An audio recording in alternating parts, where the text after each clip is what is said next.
Praise the lord. ప్రతిరోజు పరిశుద్ధాత్మతో కలిసి నడవండి అనే కార్యక్రమం ద్వారా మీ అందరికీ కూడా ప్రభువైన యేసుక్రీస్తు నామం పేరిట మా ప్రేమపూర్వకమైన వందనములు శుభములు తెలియపరుస్తుంటున్నాను. ప్రభు నిన్ను ఒక సంకల్పం కొరకు, ఒక ఉద్దేశం కొరకై ప్రభు ఏర్పాటు చేసుకొని ఉన్నాడు. ఈ రోజున ప్రభు నీకు ఇస్తున్నటువంటి వాగ్దానము హగ్గయి గ్రంథము 2వ అధ్యాయము 23వ వచనం. నేను నిన్ను ఏర్పరచుకొని ఉన్నాను. Hallelujah. You are a chosen one. నీ కుటుంబ సభ్యులందరూ కూడా విగ్రహారాధికులు, అన్య ఆచారాల్లో ఉండి దేవుళ్ళు కాని వాటిని సేవిస్తూ ఉన్నారేమో. వారందరిలో నుంచి ప్రభు నిన్ను ఏర్పాటు చేసుకొని నిన్ను రక్షించి నిన్ను తన కుమారుడు కుమార్తె అని తన ఆత్మతో నీ యొక్క నొష్టన ముద్ర వేసి ఉన్నాడు. నువ్వు దేవుని కుమారుడివి కుమార్తెవై ఉన్నావు. ప్రభు నిన్ను ఏర్పరచుకున్నాడు అంటే నీ పైన ఒక ఉన్నతమైన ఉద్దేశం ఉన్నది. ఆ సంకల్పాన్ని మర్చిపోయి, ఆ ఉద్దేశాన్ని మర్చిపోయి జీవించకండి. మీ ద్వారా దేవుని రాజ్యం కట్టబడాలి. నీ ద్వారా బలమైన సేవ జరగాలి.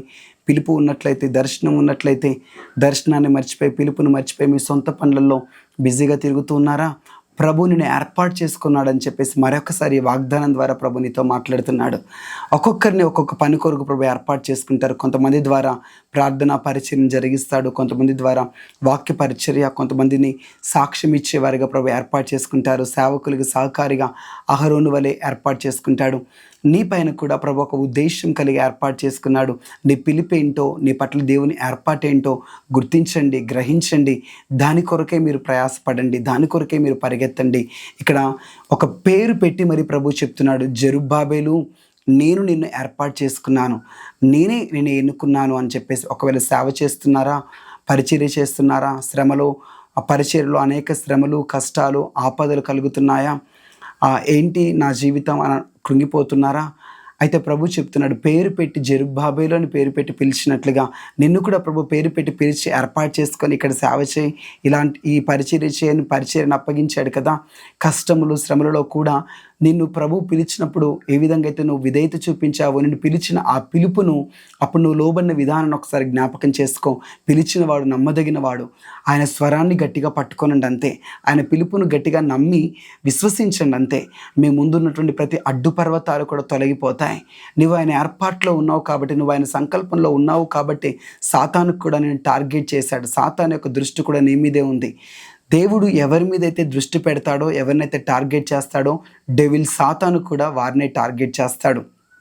లిజన్, దావీదును దేవుడు ఏర్పాటు చేసుకున్నాడు, ఎన్నుకున్నాడు.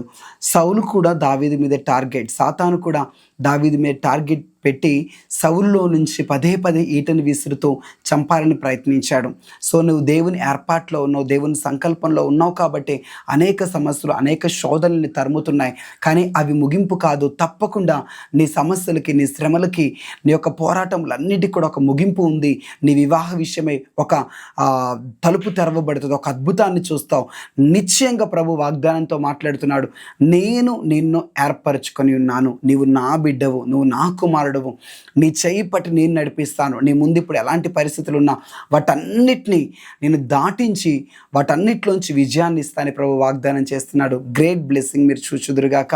కేవలం మీ పట్ల దేవుడు కలిగినటువంటి ఏర్పాటును, పిలుపును, దర్శనాన్ని మాత్రమే చూడండి. గొప్ప ఆశీర్వాదాన్ని మీరు చూచుదురుగాక. కళ్ళు మూసుకొని ప్రార్థన చేద్దాం. యేసుక్రీస్తు ప్రభువా, నీకు స్తోత్రములు. ఈ మాటలు విన్న ప్రతి ఒక్కరిని మీరు ఏర్పాటు చేసుకున్నందుకు స్తోత్రం. అవునయ్యా, వారి తల్లిదండ్రుల కుటుంబంలో నుంచి, వారందరిలో నుంచి ప్రభా, వారి రక్త సముద్రందరిలోంచి నీ బిడ్డలని వారిని ఒక్కరిని ఏర్పాటు చేసుకున్నారు ప్రభా, మీకు స్తోత్రములు అయ్యా. అయితే వారు అనుకుంటున్న నా కుటుంబం ఎవరు కూడా మారలేదు కదా, రక్షణ లేదు కదా, నా జీవితం ఇప్పుడు నా వివాహం ఎలా జరుగుతుంది అన్న కలవరం, నా కుటుంబ సభ్యులు నేను చెప్పిన మాట వినట్లేదు కానీ కలవరం. కానీ ఈరోజు నీ మాట వాళ్ళని ధైర్యపరిచింది. వారందరిలోంచి నేనే ఏర్పాటు చేసుకున్నాను, నేనే ఎన్నుకున్నాను కాబట్టి నేనే నీకు త్రోవ చూపిస్తాను, నేనే నిన్ను ఆశీర్వదిస్తాను, నేనే నడిపిస్తాను మాట్లాడుతున్నారు అయ్యా. వారికి ఉన్న ప్రతి సమస్యల్లోంచి, కష్టంలోంచి, అపాయంలోంచి మీరే వారిని విడిపించి ఆశీర్వాదంతో నింపండి. ఎంతమంది అయితే నీ పిలుపును, ఏర్పాటును పట్టుకొని సేవలోకి వచ్చి సేవ చేస్తున్నారు ప్రభా, కష్టాల పాల్లో ఉన్నారేమో, శోధనలో ఉన్నారేమో, ఆర్థికపరమైన ఇబ్బందులో ఉన్నారేమో, పిలిచిన వాడవు, నమ్మదగిన వాడవు కనుక వారిని మీరే విడిపించి ఆశీర్వదించమని, దినమంతా కాపాడమని యేసు నామములో ప్రార్థిస్తున్నాం తండ్రి. Amen. Praise Lord. God bless you. ఒక ముఖ్యమైన ప్రకటన. ఈరోజు సాయంత్రం 6 గంటల నుంచి 10 గంటల వరకు ఏలూరు జిల్లా చింతలపూడి తాలూకా పాత్యానగరం గ్రామంలో సభ జరగబోతుంది. ఆ సభలో వాడబట్టడానికి మేము అక్కడికి వస్తున్నాం. సో తప్పకుండా ఆ చుట్టుపక్కల వారు పాల్గొనండి. గొప్ప ఆశీర్వాదం మీరు చూచుదురుగాక. Thank you. Praise the lord.